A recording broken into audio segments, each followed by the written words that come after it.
Then I went again. Well, he said that, spiritual dimension. How precious somehow. I am important in the world. Became a family. Everyone else was astonished.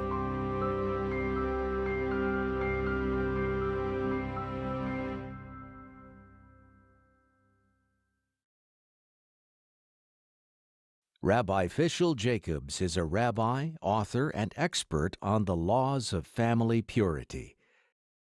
After a successful career in professional karate, he reconnected to his Jewish roots and had an audience with the Rebbe in 1981. As I walked in, I didn't think, I did it out of naivety. I took a tape recorder and I put it in my mother's pocketbook. I didn't ask, I just assumed it was okay because I knew it was an important thing. So I actually tape recorded the entire thing. God Almighty bless every one of you and all the members of the family, most things necessary, spiritually and materially, and especially to have much nachas, much pleasure from every one of the children in all aspects.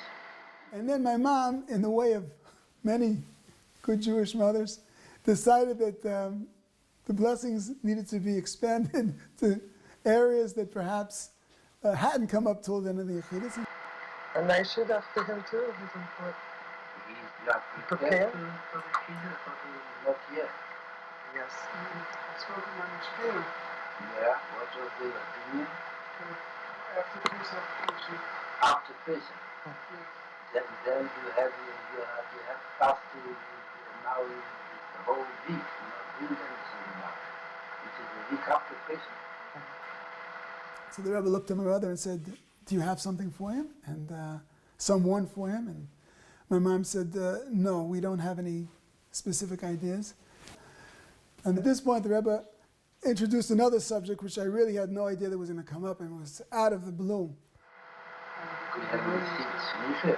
We have studied for Smicha, not planning to study for Smicha.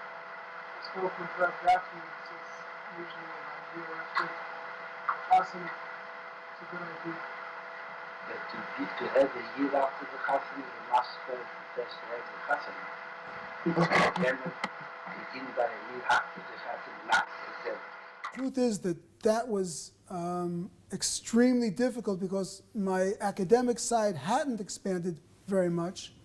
I'm in Shir Aleph, which means I'm still in the first class. To look for Shir Achiyah, or should I go back to Kfar Chabad? If you have your parents have nothing special for you, then I believe it will be easy for you to find the Shidduch in Eretz. You have been in Eretz now for a few years. Almost 3 years. 3 years. Then I believe you have in the Eretz many friends, and also the Chaveri from your study, where we now live in Eretz. And then it is in the nature, of course, of very of things, you probably find easy a lot of Shidduch in Eretz. And he said, "I'd like to give you, it's a custom amongst Jews to give money for charity. Before, on your way back, you give this in Eretz Yisrael to charity. Your parents give this $1. And then he said, then that was the end of the Yechidus. So we got up, and that was the end of it. I went to my mashpia, Rabbi the Pasuk, and I said to him, "What now?" Well, he said, "Regarding the smicha, you have to do it now. Start right away." As far as the shidduch goes, the Rebbe said it'll be natural and the natural way of things, so you don't touch it. Okay.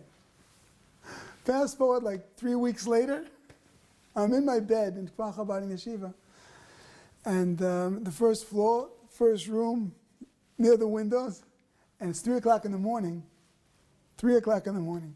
and a guy named Rami Antayan, who's not with us anymore, at least physically, a good friend, and he takes me out of bed, and he says, "Fish, I got a shidduch for you."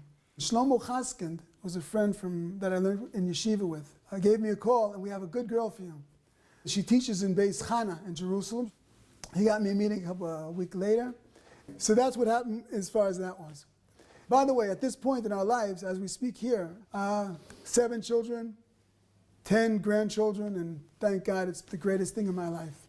As far as the other blessing goes, this is where the hard part comes in. The smicha was really difficult. It was really a nightmare. That took about 2 years. At that point, my confidence had gotten up a little bit, and I said, well, wait a minute, it's possible. You can do it. I wrote into the Rebbe, and by now I'm 27 years old. And I said to the Rebbe, well, the Rebbe told me to do smicha. Would the Rebbe give me his blessings to do the head smicha of the head rabbinate of Israel? And the Rebbe wrote back that same day. I got an answer from Rabbi Gon. The Rebbe says, yes, do that. And from that smicha, thank God, I was able to publish. My first book was Chachmat Tahara, while I was in Kollel. It's a commentary on Shulchan Aruch. I published my most famous book, which is Family Purity. I had 7 printings of that book till now. We had a Chabad house at Tel Aviv University. And I was a rabbi in the Israeli prison service. I wrote a book about that. But who thought? People were dismissing me as an ex-athlete. No one saw that in me. No one saw that I could learn smicha. But he gave me that belief, and he gave me that power.